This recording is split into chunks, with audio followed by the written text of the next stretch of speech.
Hey everyone, it's Shelby Blankenship here with the MMOA podcast on this lovely, lovely July 17th.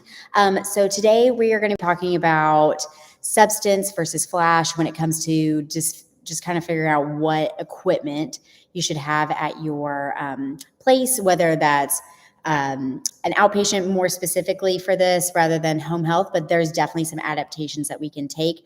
I know a lot of people, it's getting towards like the end of the year and budgets and all that kind of stuff can be being discussed. So I figured I'd go ahead and give you my 2 cents about what we did when we opened Stave Off Hendersonville and just some things, some factors to think about. So the first one I want to talk about is cardio equipment. It's very common for a lot of outpatient settings to have new step. I think, we can give it a lot of grief and those kinds of things, but it can be super effective. The one thing with new step too, though, is it is very costly. The last time I just looked it up, it was between $3,000 and $4,000, which that's quite a hefty piece of equipment, and it's not easily movable. And so when we opened our clinic, we actually ended up opting for getting a ski erg, a rower, and then one of the echo bikes. And the nicest part about this is, first off, it's super adaptable. We can use this for all different types of patients. I can use them for my standing patients versus seated patients. There's all different types of maneuvers that you can do, especially like with the rower. You can actually take the little slide part off, so you can actually pull up a wheelchair directly to it. I'm going to do a nice couple of reels all about those so that you have some options, so you can kind of see what those things are. Ski erg, same thing. There's a great company out there called Equip Products. They make a ton of adaptive equipment. So for people who need a wider base at the ski erg, or handles that are actually down low, so they're not having to use a string and constantly be toying with that to try to get the handles down to them. And then they also have options for the echo bike or assault bike, whatever kind of bike you have, where you actually are on the opposite side and they have handles that they attach to the normal handle so that you can actually do that upper extremity work, which is super effective. And if anybody knows anything about that thing, it is awful and very challenging, and especially challenging when you're just using your arms. So first things first, adaptability.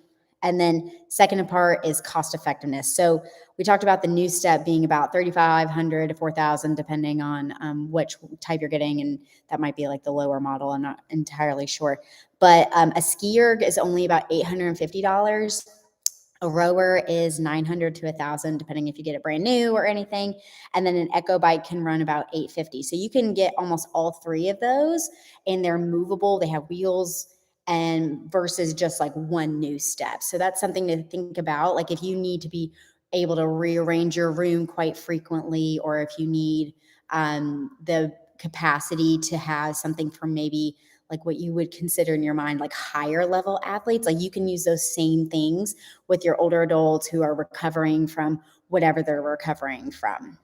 And then the last thing that I really like about this cardio equipment is it's measurable. So you can have different metrics on there where you can see like how many, calories per hour they're rowing at, or set a specific distance you want them to go. And then you can have that metric that you constantly are like striving towards. It makes documentation pretty nice. Then you can actually see those gains. And it also is really cool because like it will save some of that data and information so that you can kind of use it for future things, or if they're trying to compete against the person next to them, if you have like multiples of ski ergs or et cetera. So that's enough about the cardio equipment. And then now we're going to move on to bands. So I know Alex and I had talked about this before in one of our classes, but one of the things that I think people forget about when we are comparing like a TheraBand versus like a robust like exercise like pull-up bar band is the capacity it has not only to hold weight, but just how far it can go.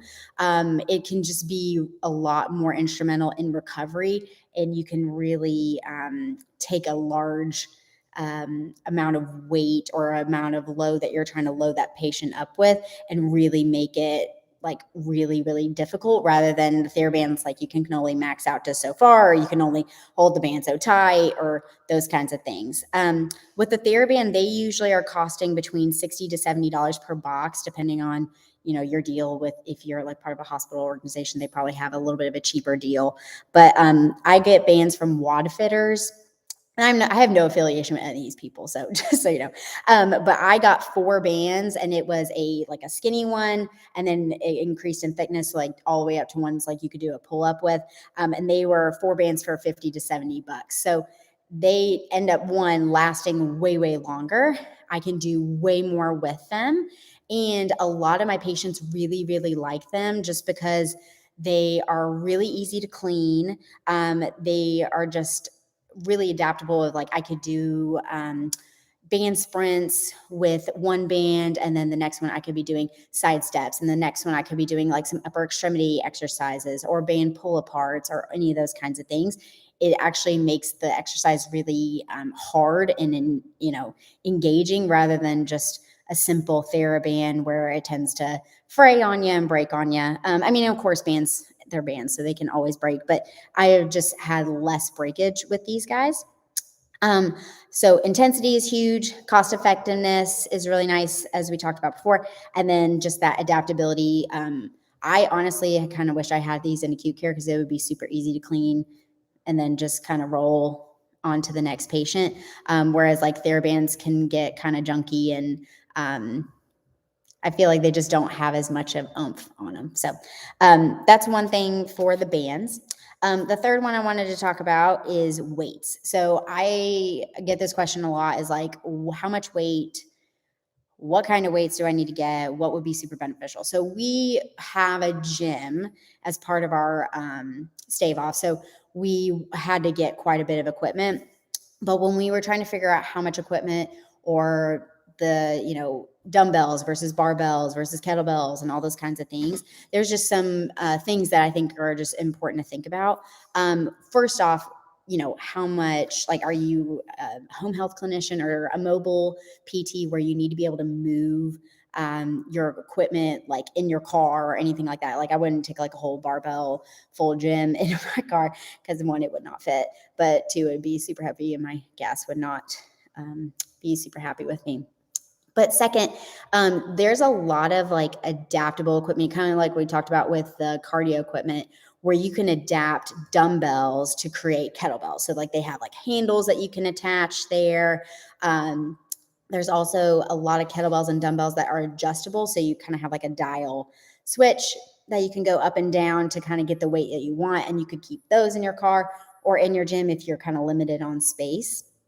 But really, any of those kinds of things where you have a little bit more capacity to kind of have like those higher level weights, not only is it beneficial for your client, but it's also beneficial for you, because then when you have downtime, you have a great option to work out. So we bought a lot of things that we would use, and then we knew we could adapt them to whatever our clients were needing. And it seemed to work out great. I know some people commented like, we don't have like 2.5 pound dumbbells here, but I have 2.5 pound change plates that we use for the barbell. So we just use those if somebody needs like a lighter dumbbell, or we use the bands if we need to. And that's the nice other part with the bands, is if you have those more robust bands, is that you can add intensity if you are limited on the number of weights that you have. As far as barbells go, we bought a couple of 15 pound, like the trainer bars, barbells. We have a couple of 35, and then we have a couple of 45. I would say, depending on how much space you have in your gym, it's worth having like one of each, because that 15 pound barbell is a great initiator of, like, especially if you're doing like deadlifts and those kinds of things, and people are really intimidated by that 35 pound barbell. It can just seem really heavy and scary. So if you start with that 15 pound, they're like, oh, like this is so light, like I'm doing so great. That's a great like intro, because you can load up quite a bit of weight on there and then immediately transition to that 35 pound barbell, because they're already used to that situation as far as mechanics go and those kinds of things, which can be super nice. So, and also with the barbells, like we bought a ton of plates. We got 2.5 change plates and 5 pounds, and then 10s, 15s, 25, 35s, and 45s. We bought a ton of 10s. Let's be totally honest that most people, like I am rarely the person who's adding like 25s and 35s at a time. I'm usually adding like 10, 10, 10, 10, 10, and then my whole like thing is just a bunch of 10s, but it just tends to be really nice from a portability standpoint, because we can do like ground to overhead, we can do plate carries, we can do all different kinds of things when it's not just like the plate itself. Like you can use it for all different kinds of things. Oh, and somebody made a comment that you can also stock a bunch of resistant bands and sell them to patients. Yep, that's another great idea if you need a little extra cash. That's a great way to kind of get some money in your pocket, and making sure that you've got like stuff that you actually use and that it works. I have some where it comes with the little door attachment, and so that you don't have to have like a rig or like a really robust like staircase or dining room table or anything. It comes with that attachment, and so I'll let people borrow it, and then they'll end up usually purchasing it either on their own or from us, depending on that, which can be super, super nice. So just to rehash, as far as equipment goes, cardio equipment, flash versus substance. Like I think the new stuff can be super flashy and people really like it and thinks it's beautiful. But I would say like ski erg, rower, echo bike, you can literally put almost every human being on there and adapt it to whatever capacity they have going on. It's just super, super cool to be able to do that. Oh, okay. And so sorry about that. And then as far as bands go, the more robust, the better. If you can get those pull-up bands. I use Wadfitters. I know Rogue's got some. There's tons of them out there. Those just tend to be more efficient. They're easy to clean. They can really intensify your workouts and exercise routines for your clients. And there's something that's really portable. So if they need it to like when they go on trips or they're a relatively mobile person, snowbird kind of situation, those are super easy to move around. And then as far as weights go, adjustable is always a good idea. But if you're concerned of like, hey, I only have like one, 15 or 20 pound dumbbell, like you can always get those handles that attach to help to do like kettlebell swings and things like that, which can be super, super fun and just make your sessions a little bit more exciting than just always having like one 15-pound dumbbell and they always just do goblet squats with it or something like that. I have definitely found that a lot of people start out being a little intimidated with the kettlebells and dumbbells, but they tend to end up loving them a lot. And then once they kind of really dive into that, then the barbell becomes even more exciting.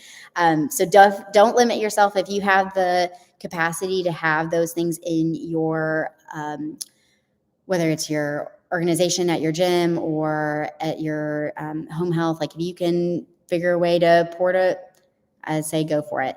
If you have any other ideas, please comment below. We'd love to hear them. I think this is like one of those really fun conversations where a lot of unique ideas can come out and everybody can learn something new. As far as MMOA goes, Essential Foundations is starting August 9th. So make sure to get registered for that. Advanced Concepts is not until October 12th. So you got plenty of time if you want to jump into advanced and kind of start that CERT MMOA process. Start out taking Essentials on August 9th. We've got a couple live classes coming, not this weekend, but the next. There'll be two, July 29th, one in Watkinsville, Georgia, and the other one in Meridian, Idaho. I hope I pronounced that right. And then another one coming August 5th in Frederick, Maryland. Thanks y'all so much. I hope these ideas are fun and useful for you, and be looking for some reels of some ideas that I use.